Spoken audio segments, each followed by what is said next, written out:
কারণ আমাদের প্রত্যেকেরই বাড়িতে ছোট ছোট বাচ্চা আছে, আমরা গিয়ে তাদেরকে এই টেকনিকগুলো অবশ্যই শেখাতে পারবো।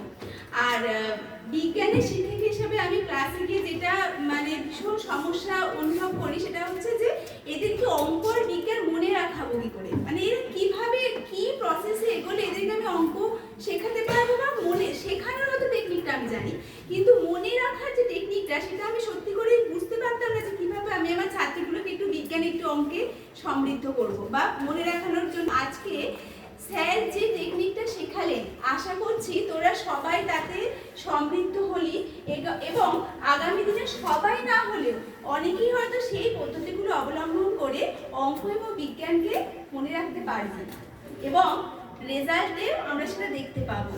যেটা রেজাল্টের যে জায়গাটা আমার খুব ব্যক্তিগতভাবে মন খারাপ হয় যে অঙ্কের নাম্বারগুলো এরকম, এই সব সাবজেক্টে ভালো নাম্বার পেয়েছে কিন্তু অঙ্কের নাম্বারটা এরকম বা বিজ্ঞানের নাম্বারটা এরকম, এই জায়গাটা তো একটা মন খারাপের জায়গা আমার থাকে মানে রেজাল্ট করার সময়।